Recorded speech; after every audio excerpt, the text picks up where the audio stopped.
na munoko ya faci eloko ebimaka ya solo ezali kaka bonjour. Donc maloba oyo Félix alobaka bozwaka na bino considéré bomona kaka on dirait babengisi atula asali scénario après eleki nango na 32 ans Mobutu mpe ezalaki na mutu moko akotaki boloko mpona outrage au chef de l'état na ndimi te ezalaki mais pourtant Mobutu azali dictateur oyo ya lelo oyo nazoyeba te moto akosola bazwi yebaka ye moto asala boye bazwi bakangi ye donc tout ça aza kocultiver peur justice il faut pas ezala instrumentaliser justice faut ezala pour tout le monde eza na mwana mwasi moko azosalaka batour ya baplateau kuna na Kinshasa avandaka wana poto aza koloba biloko na komba ba Jean-Marc bani mais la fille là asala ba vidéo eza en ligne elle se présente comme membre de la famille présidentielle pour asala apologie à viol alobela bato akivu bino kutu bien ndenge ba violaka bino malamu basisa ko violer bino aloba epele contre bakatangais mais elle est libre wana justice emonaka bango te kodénoncer ezali koutrage te makambo Jean-Marc Kabunda aza koloba eloko asika eza te eloko nini ya kosi Félix, c'est un jusseur, c'est un gros bébé. C'est vraiment jusseur. Et là, on y va conseiller. Ce qui peuple congolais au plaqué Fati au sol, des Congo et côté les macatés procureur en haut, à cause de la théâtre, on n'avait pas ça la Fati. À ça la Fati plaisir. Pas ça la groupe, on a jusseur plaisir. Pero Louar à Lobakiamo, à Kei Libanda. À comment lui Libanda Mboka. Donc, comme il faut, il y a ça là, où il y a l'imposa en haut. Jean-Marc Kabunda azali moko ya ba élément na kati ya système oyo ezali lelo yo koboma mboka na biso okoki kodistingue Jean-Marc Kabunda na Félix te baza moto moko akoki koloba tobetele maboko po alandi aye ko rejoindre biso mais ezali te ke pesa biso totelema tokende kosoutenir Jean-Marc Kabunda non dans la information mosusu Jean-Marc Kabunda adoubé par la chancellerie américaine parce que Félix, depuis ceux qui 4 ans, il y a des Sengaye, Asala Toua Kanga Kabila, Balanda Bambongo, Sika Bakangi, Bomba Bomba Bambongo, Félix a pour ça l'angote, Jean-Marc Kabunda, Pessi Bango promesse que hier à quoi pour ça la héros. A Opoka Kolanda, na Bambongo, ya Félix, a Ebi Pesika Félix a Bomba Bambongo, la famille nae, na Bambongo, ya ma famille, ya Hippolyte Kanambe. Franck Dionga Kende Kokota Mbangu na Union Sacrée, a Singaka Bandinga na pour la politique. A comment qui vrai défenseur il y a Fati mais à Bundi à Monia zu placé à Béti à Simae ko changer maloba za koloba eza maloba moko bien les ali pendé ya solo mais la personne la voix par laquelle maloba on les ali kobima eza crédibilité nga France donc on a coupé ce crédit à ta moquette pour ça plus sérieux c'est fait lobby ka ba bengi na téléphone yaka poste ngoyo a ko changer na eli maloba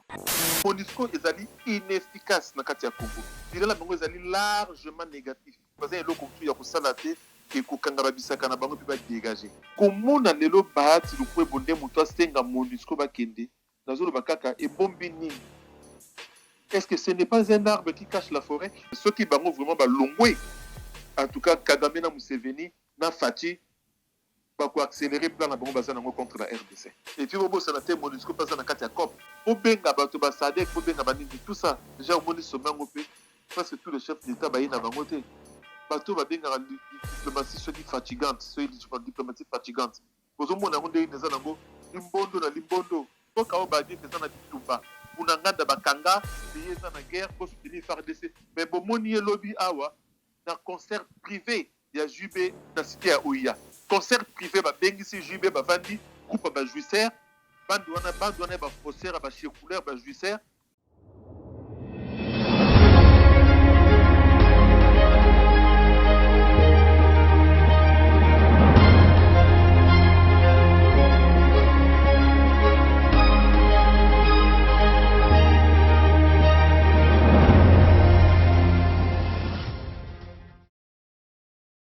Bozali ebele bandeko balandi ya Plus Clair Télévision, la chaîne de vérité mbote et pas ignorant sur les Mibino. Merci na confiance vous allez pour renouveler la katia la chaîne de vérité. Voilà pourquoi ngai maman Joël Kombe na sepeli kokota na banda kuna bino mukolo mwalelo na numéro ya sika ya émission vérité de tous côtés ou tozali esengo ya koyamba pona bino mwana mboka Bobo Congo azali bongo vice-président ya CCDP ou ezali kokamba na mwana mboka Odombo elongo na ye nde tokosolola mami matali mboka na biso République démocratique du Congo situation sécuritaire chaque jour allez faire couler beaucoup d'encre et salive. Social, il y a ba Congolais, pe état des droits.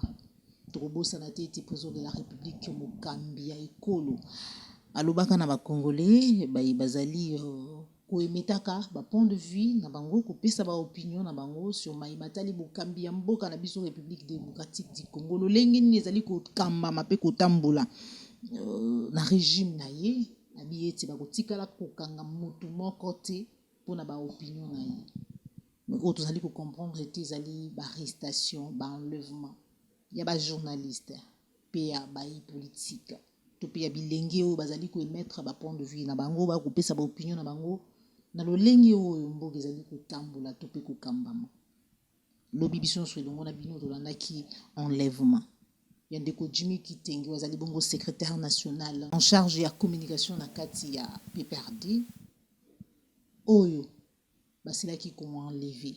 comme d'habitude par des personnes non identifiées alors qu'abandai ko se rendre na CCTV na émission où babengi rendez-vous des auditeurs. Qu'est-ce qui se passe? Quelles sont les raisons? Il y a arrestation, il y a ndeko Jimmy Kitenge to koyoka outrage contre le chef de l'État, diffamation, machin lelo mbeba oyo bakozwela bato bakokangela bato tikali kaka owana moko. Alors tozali komituna. C'est vrai, olobaka chaque jour eti vous critiquez ezali nango likama ti ezali nango likambo ti mais kofinga to pe kotoka nde yango likambo. Mais soki bino na lolenge na bino ya komona makambo soki balobi vérité égale insulte, vérité égale mensonge, diffamation, tokosuka wapi? Tokosolango na kati émission na biso mokolo mwa lelo situation sécuritaire à partir Est République démocratique du Congo, manifestation ya ba Congolais contre MONUSCO. Tomoni na bilili lolenge nini bayi MONUSCO bayaki comme mission ya koobserver kolukata mosupe kostabiliser kopesa kimia na kati ya mboka na biso basili kobeta babale réel contre peuple congolais. Alors qu'azali kosenga départ na bango parce que depuis bazali na kati ya République démocratique du Congo bakosala le côté ça fait plus de 20 ans et c'est pas la première fois que ba Congolais ba bima pona kosenga départ ya MONUSCO. Gouverneur ya Nord Kivu, gouverneur militaire asili ko interdire toute manifestation sur la voie publique. Qu'est-ce qui s'est passé to suka wapi? Parce que kino na ngonga oyo alors que vous allez ko interdire population ko manifester. Manifestation ezali droit ya citoyen nyonso. Et Bunagana ezali toujours sous contrôle ya M23. Que fait l'État congolais? Tokosolango na kati ya émission na biso mokolo mwa lelo. Sans plus tarder tokobenga déjà mwana mboka Bobo Congo pour ete tozwa réaction na ye na lombango. Mbote mwana mboka Bobo Congo. Mbote Mama Joël Kombe, mbote na balandi nyonso tu ya Plus Clair Télévision, puis mbote na ba Congolais nyonso tu sika bozali na mokili mobimba. Matondo mingi mwana mboka Bobo Congo pona ko répondre à l'invitation ya Plus Clair Télévision mokolo mwa lelo boni CCDP boni résistance. Mama CCDP zali malonga, tozali continuer kobunda pona mboka et ba tupe amité mama be bazali ko continuer kobundisa biso ko balembisa biso. Tolemba te toza kokoba toza kokende tozali kokende kaka de procès en procès toutaki na justice kala mingi te pona instruction moko ezalaki en cours depuis 2019 depuis Fachi ayaki na Paris na porte d'Aubervilliers instruction na aussi là siko juge d'instruction autotinda document ba dossier na tribunal parquet donc toza kozela ka convocation mutusu tokende lisusu toza na convocation makamba Belgique toza baza kolanda biso makamba concert ya héritier na Olympia tout ça toza kobunda mais na occasion moko ezali tokozongela pesa vraiment avec ba détails mais sinon bitumba na biso ezali penza bien toza ko continuer bitumba na biso merci Matondo mingi mwana mboka Bobo Congo to lobela mai matali état de droit ezali moko ya ba raison o to bengi yo mukolo mwalelo to landaka président de la république mikolo mileki koloba ete bakotikalaka sous régime na ye bakokanga congolais moko te mpona ba opinion na ye lelo tozali komona plusieurs arrestations enlèvement ya ba journaliste pe ya bai misusu to kobenga bai politique oyo baimetaka ba point de vue to pe basalaka ba opinion na bango en rapport na mami matali politique ya mboka na biso république démocratique du Congo lolenge ezali kotambola lobi toyokaki sango ya enlèvement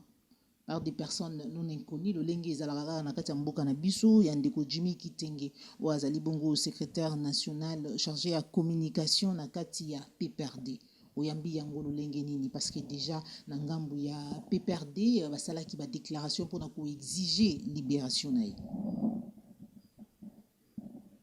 Ah, maman. D'ailleurs, motuna na yo efe rappeler ngai maloba oyo colonel Odombo na pesi ye mbote mingi esika zali alobaka tous les jours ki na munoko ya faci na munoko ya garçon wana eloko ebimaka ya solo ezali kaka bonjour.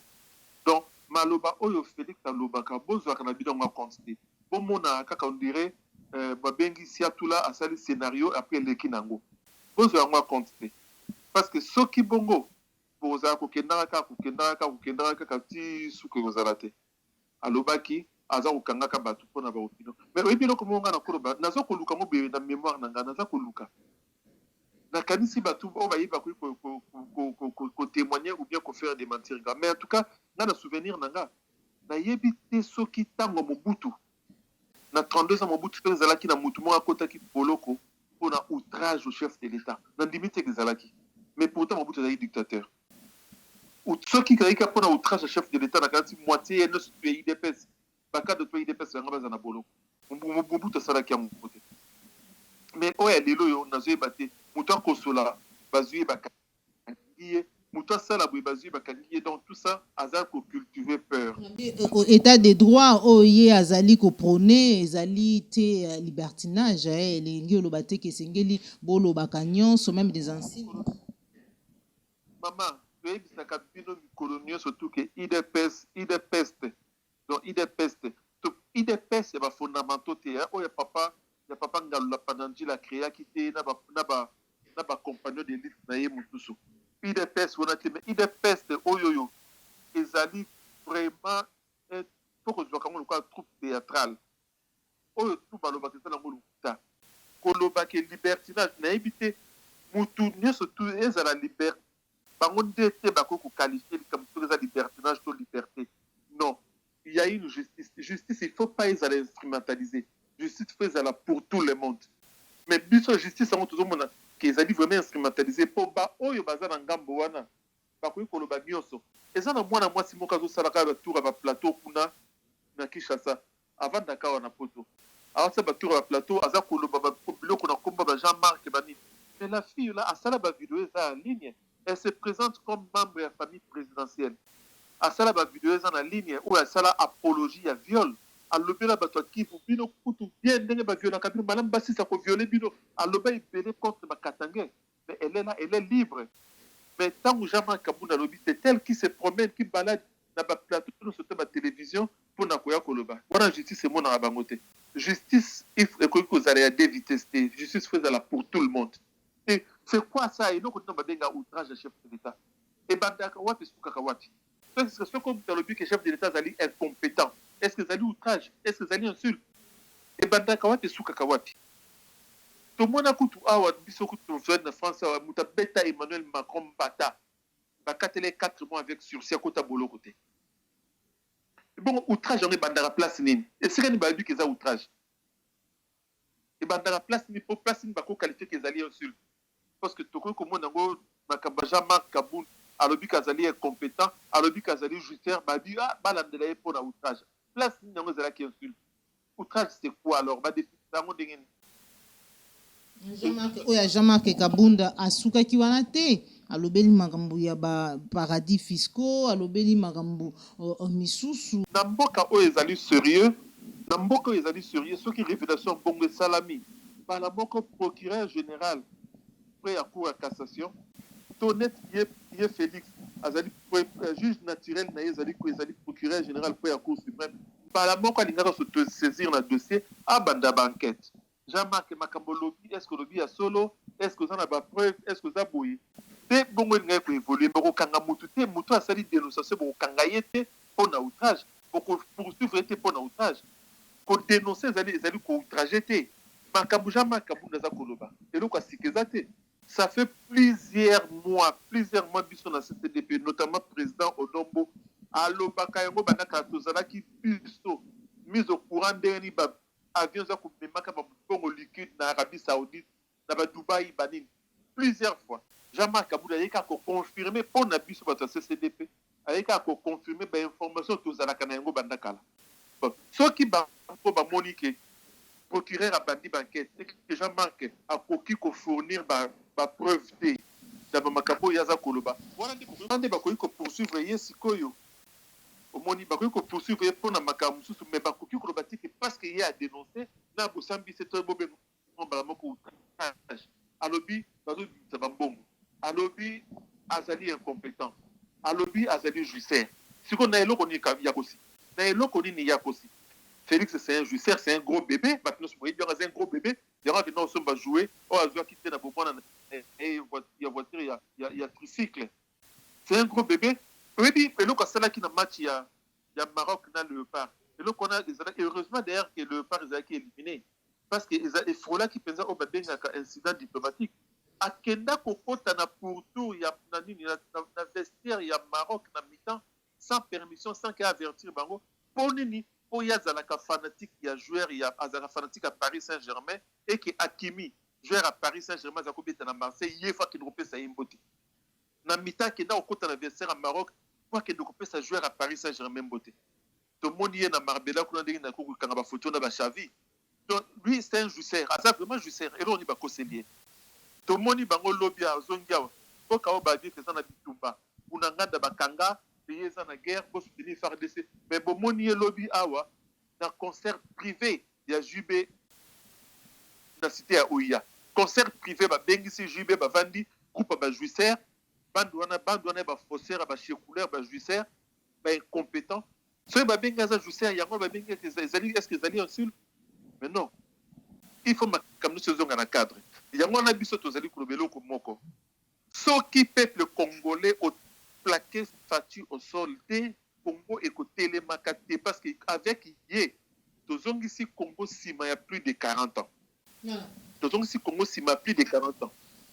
Dictature Oyo, Batuba Telemaka, O Batuba Kufa, O Batuba Salabu Pona Kopundisa Mobutu Kazaka dictateur, Oyo Fachado Sala Sikoyo, ce que Zaline Denge mon côté, donc c'est plus grave. Donc il faut ceux qui pensent te linguer liberté,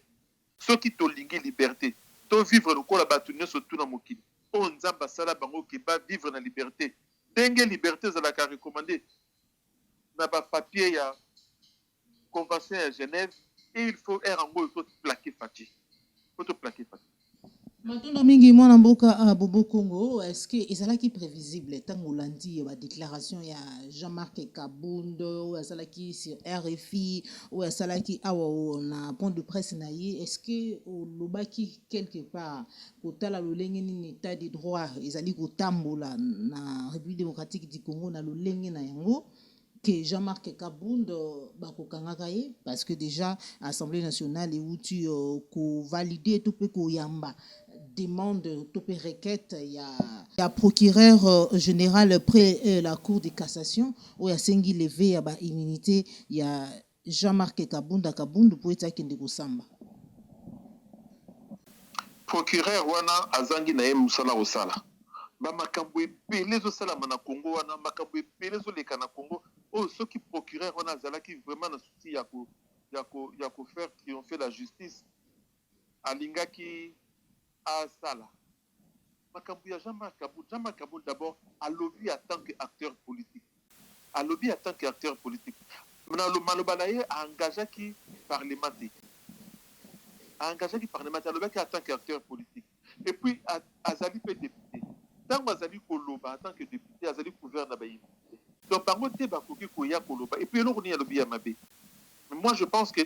soki nde natalaki makambo wana ekendaki ya ya Mike Mukeba itan bakangaki na boloko ti sima ba bimisaye et ça là qui jurisprudence.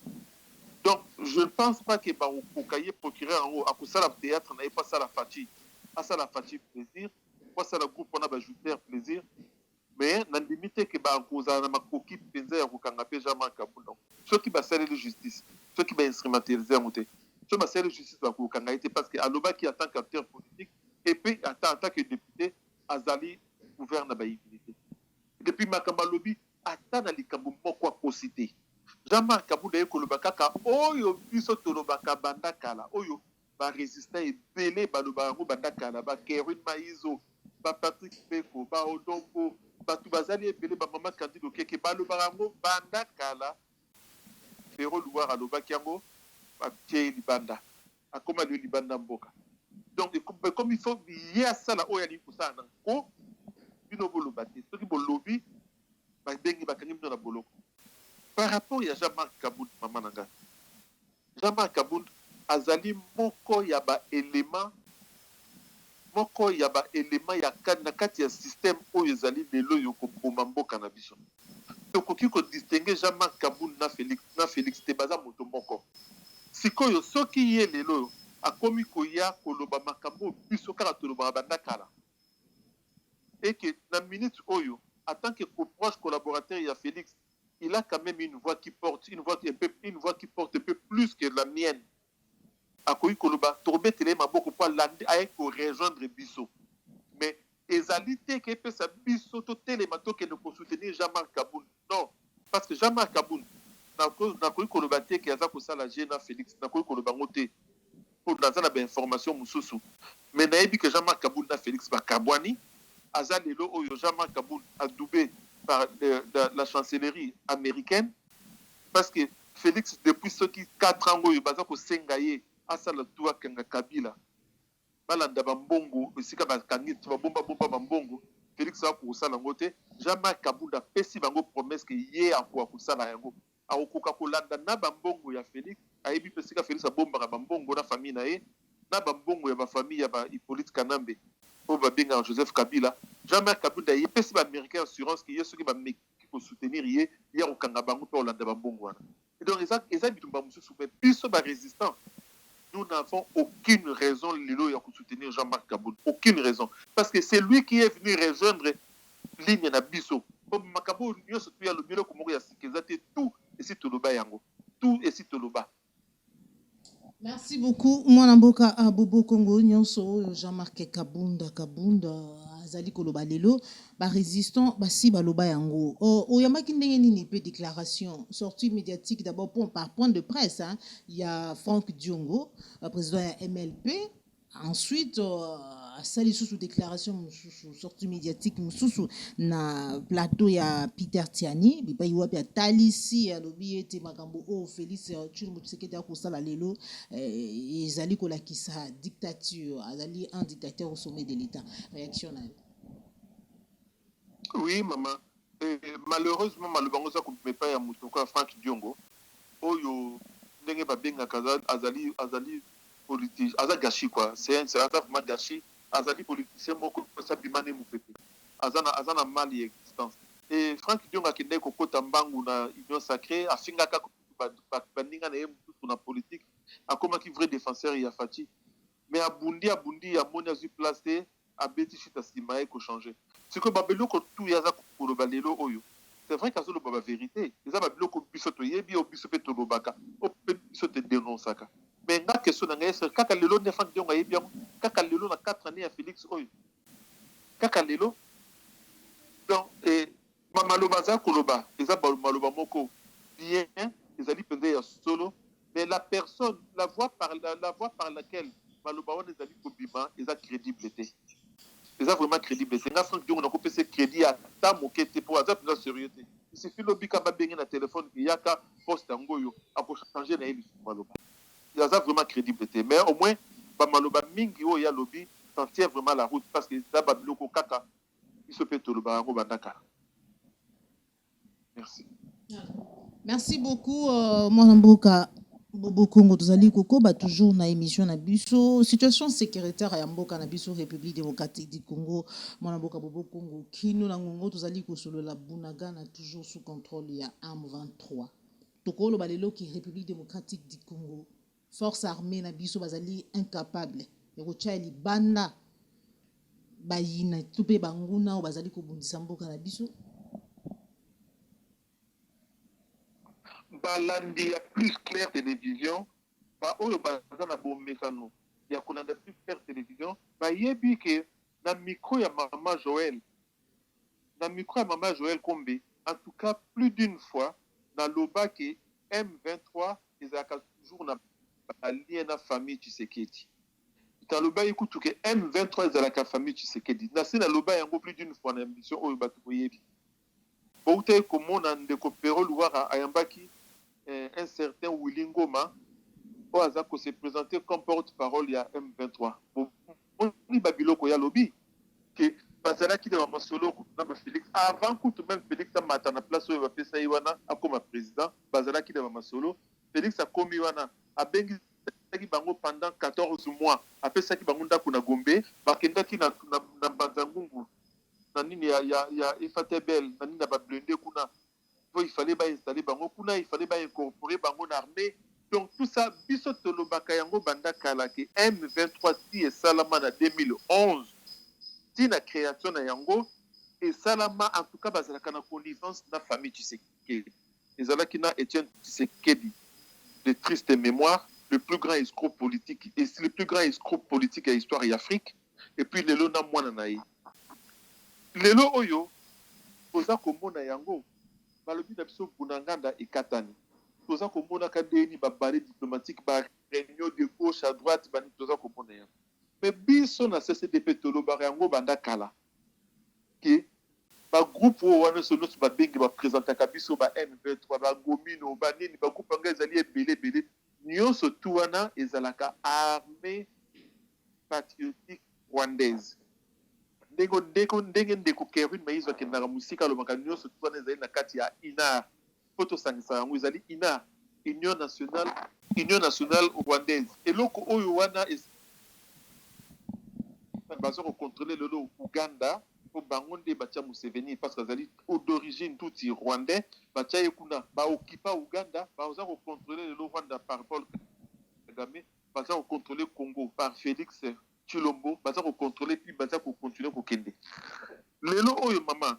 soki penza Congo ezalaki occupé ya solo na bitumba Congo ezalaki Bunagana wana ndenge bazwi yango soki ezalaki ko préoccupé vraiment bakonzi ya Congo soki ezalaki complicité ezalaki te soki famille soki Félix Tshilombo ayebaki eloko moko te na bamakambo oyo eza koleka na este wana alingaki azala na attitude wana aza nango te en tout cas eyebanaka mama alingaki azala na attitude oyo aza nango te alingaki azala très préoccupé na makambo ezoleka na este mais botala ye il n'est pas là azoke akende ye bavacances akei na ye azobina na ye akende baconcert babetisa nango baconcert awenge basala boye donc même baministre na ye baza na bango kovoyage baza kokende bamakambo oyo ezanga ntina omoni baministre bakende na concert ya jube na concert ya wenge ya le 30 juin entre temps mboka bato baza kokende kokufa kuna bato baza kokufa bamilitaire baza kokufa kuna bango botala tititi na bango baza na bango te baza eza kotungisa bango te mpo na nini mpo bayebi na bango eloko nini vérité eza wapi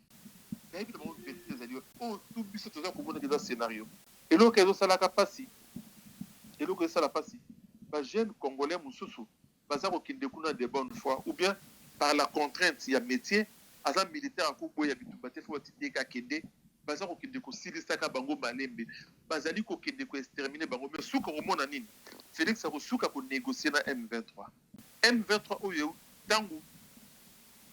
Mamadou Ndala général Baouma na aide ya MONUSCO bautaki kodefe bango balobaki baza na 1500 éléments lelo oyo par quel miracle te bakomi 5000 donc lobi ntango bakosala brassage na Félix akoautorize brassage na FARDC bakokotisa 5000 éléments na kati na biso baoya korejoindre baoyo deja bazalaka ebele donc processus wana ezali toujours kaka kocontinue. Mais na makambo ezali koleka na este kuna Félix azali étranger te ayebi nyonso tu soki ayebaki yango te avandi kaka boye baotake mboka oyo ye azali koloba azali président en tout cas alingaka aza na attitude aza nango te mais botala ye azali kaka toujours na kati ya jouissance ana na kati ya jouissance et pourtant bapeuple oyo azali censé kozala peuple na ye azokufa tous les jours. Matondo mingi mwana mboka Bobo Congo manifestation ya ba Congolais na ngambu ya Goma pona kosenga départ ya MONUSCO kino na ngonga oyo en tout cas 5 morts na ngambu ya Goma pona marche wana esalamaki pona kosenga bo départ ya MONUSCO mais ebandaki on dirait la présence ya baati lukwebo tomonaki na meeting kutuna na population soki balingi kaka MONUSCO azala topé akene na kati ya mboka na biso oyambi yango ndenge nini parce que là déjà gouverneur militaire ya Nord Kivu azali déjà quoi interdire toute manifestation sur la voie publique. Maman, soko lingi na le bango ke ngai position na ngai à titre personnel ezali vraiment mitigé. Eza mitigé pour na yebi ke ko bengana MONUSCO ezali inefficace na kati ya Congo. Bila bango ezali largement négatif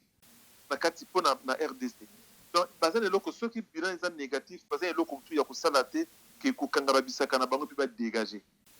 D'ailleurs ezalaka ki ezaki etumba ya leki na ngai na pesi mbote place ya zali Delcat Idengo, mokonzi yaba les amis de la liberté, un vrai leader, un vrai héros national vivant na kati ya Congo. Oh bakatela 20 ans na boloko pour na babiloko ka wana ya outrage na président pour abenga ki batbasa la manifestation contre MONUSCO. Bakatela ibambula na sur na kati ya boloko. Mais oh ya lelo na bina za mitigé pour na malgré bilan ya MONUSCO ezali négatif. Malgré l'action de bango ezali inefficace na kati na Congo, mais quelque part bazala appelle le kola lisu o ba témoin gênant na ba makambo elikaka na kati ya Congo. Ba bourreau ya ba Congolais. Bango bazala ka ba témoin gênant. Donc bango ndenge bazana ata bazana bango inactif, ata bazala inefficace, mais ba mona ka ba yebi ke banani ba kota ki ba ki ko boma ba Congolais, banani ba ki ko massacrer, banani basalaka boye bango bazomonaka nyonso tu lelo sikoyo bango moko bakomi koboma bacongolais na manifestation ya Goma babomi plus de 5 congolais. Oui wana tokoya nango mpo bakobla MONUSCO bakufi 3 na bacongolais mpe bakufi wana eza wana ezali na ngai nalo bango badégâts collatéraux mais ekobima bien te mais ezali na cadre ya manifestation bato bakufi tokozongela yango mais eloko nde na ngai naloba ezali ke komona lelo bahati lukwebo nde moto asenga MONUSCO bakende nazoloba kaka ebombi nini. Est-ce que ce n'est pas un arbre qui cache la forêt? Parce que lelo soki MONUSCO pe balongwe bakei batikeli Kagame na Museveni boulevard po basala oneso bakosala boulevard penza po faci azalaka na bango soki lelo MONUSCO eza te d'ailleurs bomona kaka banda faci aya wana aosala makambo na ye azopengaka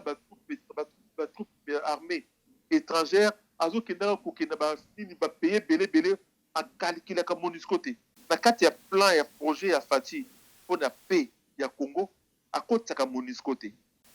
Donc lelo soki MONUSCO balongwe etikomi mpenza boulevard mpo na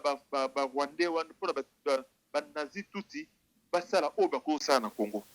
yango nabi ke toa na position mitigée. Donc lelo sikoyo na minute oyo mpo na koconclure na koyo bake MONUSCO baza kaka lokwa batémoin banani bamal nécessaire bamal nécessaire bazala kaka ata mpona kosalaka bastatistique ata mpona kosala bazala kaka mais soki bango vraiment balongwe en tout cas Kagame na Museveni na Faci bakoaccélérer plan na bango baza nango contre la RDC. Mais mpona baoyo bandeko na biso bakufi oyo bakweyaki lobi vraiment nazo-souhaiter bacondoléance na nga na bafamille na bango nazali mpe kosalue héroïsme na bango na courage na bango il faut totelemaka bongo soki esengeli makambo mboka na biso faut totelemaka mais nga nazolobaki faut totelema tokende mosika MONUSCO wana oyo tozolobaki lelo eza inefficace toza komona bango baza inefficace parce que biso toza na leadership moko faible parce que Congo ezali mpenza dirige te leadership ya Congo eza faible soki tolingi MONUSCO ekoma makasi tobengana nanu Faci na bandi na ye Fati Kabila ceux qui na banani bande bani biona ni surtout wana ba justice ba séculaire wana ba criminel économique ba criminel de sang to benga na bande wana ni surtout ba longwe et que comme na leadership moko fort na mutu wa Congo pour comment on peut MONUSCO na pe ozala makasi mais MONUSCO ko sala ndenge ni ceux qui aza ko monaka de part et d'autre baton baza na bango bien mais bazo ko saka mokili bazo ko sa opinion internationale net bazo na et puis bobo ça na te MONUSCO passe na kati ya COP. Donc, il faut un leadership fort dans la tête du Congo pour que les gens en ordre. Matondo mingi mona mboka bobo Congo pour finir sommet ya chef d'état ya Afrique centrale esalamaki awana ngoma Kinshasa bipa iwapi c'était à l'occasion des président de la République abengisaki Jube Mpiana pour ya ko livrer concert na baninga baye oyo bayaki na sommet wana tomonaki absence ya Paul Kagame oyo lisusu atindaki bato po ete ba représenter ye. Donc, comprendre à chaque fois qu'il y a des sommets, tu peux rencontre aux à la plus peut-être convoqué par Mboka na biso, tu peux biso tous à la présent. Paul Kagame azalara wana te a délégué toujours, mais par contre après peut-être un jour tous inde ni romona et que noté accueilli sommet mususu azalara toujours contre tant tous ali sabotage to pe il s'en fout éperdument na makambo ya Congo pe ayebi na ye vérité aza na tangu na ye ya kopomaka te akenda na babiloko ayebi baoselaka baoselaka bascénario baosala bathéâtre aza na temps koperdre te aza te lokola fati ndenge aza kolukaka kosagite de gauche à droite et pourtant bayebi na bango solution eza wapi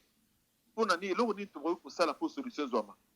bobenga bato basadek bobenga banini tout ça déjà omoni sommet yango mpe presque tous les chefs d'état baye na bango te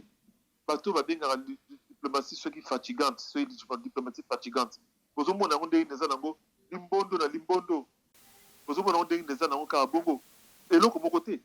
banda ya ye wana bien qu'asali soki asali un peu plus de 200 voyages na libanda ya mboka soki mpo na diplomatie balobi oko diplomatie agissante mais ti lelo epesa ta résultat moko te epesa ta résultat moko te etumba nyonso tout c'est vrai que etumba nyonso tout esukaka na kosolola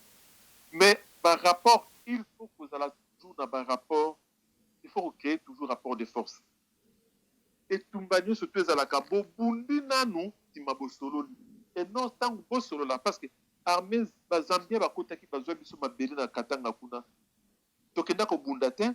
asalelaki banzela diplomatie akendeki komona basasu akendeki komona banani bobondela président ya zambia alongola basoda na ye basala ntina ndenge tozali koloba na lelo awa bandeko ya plus clair télévision toyeba yango ke armée zambienne eza na kati ya Congo na sud katanga kuna armée zambienne ekanga mabele na ti lelo babima te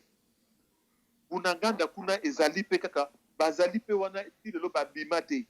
eloko moko te donc c'est-à-dire que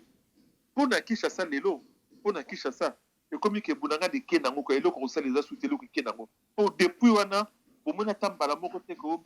bamobilize batroupe batinda batroupe bakende kotante kosala bacontre offensif mpona koluka korécupere bunanganda rien basuki wana baza kobelela nini baaccord ya Nairobi accord ya Nairobi elobaki nini ke groupe armé no surtout etika na baposition yango initiale donc bazwi FARDC oyo ezali censé kozala armée nationale ya Congo oyo aza na mission ya kodéfendre intégrité totale ya Congo batia yango na niveau moko na M23 oyo Congo qualifiaki groupe terroriste batia bango na niveau moko donc Congo bino bovanda na kwana bino ba M23 bovanda na bunanganda bobunda su te comme ça ba troupe ya EIC baoya ozala na katikati wana quelle honte quelle honte quelle honte. Merci beaucoup mwana mboka bobo Congo tokomi na suka émission na biso mokolo malelo message na yo na ba congolais nyonso ba bazwaki libaku ya kolanda yo na micro ya Plus Clair Télévision la chaîne de vérité bana Congo ba mir ya ndako na biso ba mir ya lopango na biso Congo ezali kaka lézardé mais mir ndako na ne koite tokoki lisusu ko sauver Congo il suffit kaka tolinga mboka wana tolingana tolinga penza mboka wana pe tolingana vraiment na ndenge ya solo tosangana penza na ndenge ya solo na ba oyo nyonso bazali na vision baza na ça réellement ya kobongisa Congo ya kotelemisa Congo to telema mpona osiko na mboka wana po telema yo Congolais ozali kolanda mama papa oyo ozali kolanda ngai na ngonga oyo ndeko mobali mwana yaya leki oyo ozali kolanda to telema po rejoindre résistance mais résistance boya kolanda te bato oyo basalaka na bavideo osala koganga na YouTube koganga tout le temps bazolia bambongo na bavideo mpona bango kumbe comme lokola commerce balingi makambo echange te mpo bango baza kose retrouver awa mais yo nde telema sala mema pierre na yo na etumba ya mboka mpo mboka esikolama biso tu tokoma to retrouver kimia kosakana na biso eleki mingi toza komona yango Emmanuel Macron azotambola ye na Cameroun ake na Benin apesi maoke na Guinée biso tomoni ministre affaires étrangères ya Russie azotina Congo Brazzaville baza kotambolaka partout mais Congo ezali vraiment aux abonnés absents mpona nini mpona mutu ya mboka boza na président le plus incompétent de tous les présidents du monde boza na un jouisseur un détourneur de fonds un voleur donc yeba makambo ya mboka ya sécurité mboka ya bien-être na bino social na bino etali ete ye problème na ezali ye atia bambongo na ye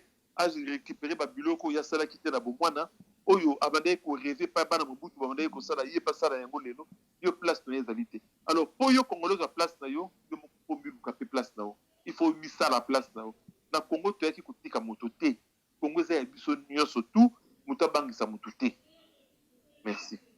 Merci beaucoup mwana mboka bobo Congo mpona korépondre na mituna na biso. Merci maman Joël.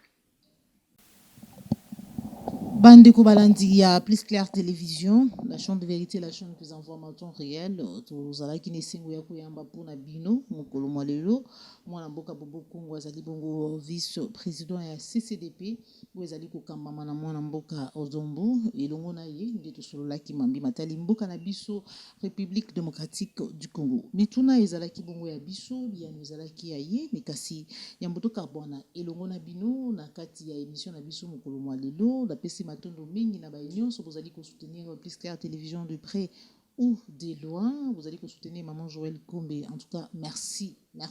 sincèrement. Merci na papa la yongo zoma ici ma caméra, merci na Cordo puis ma fuku. Merci na Joël Gonago, chasseur d'images. Ma proche il y a Jean-Marc Kabunda bazali ko dénoncer les régimes utilisés genoux déjà selon l'information bazali na yango bazali ko komela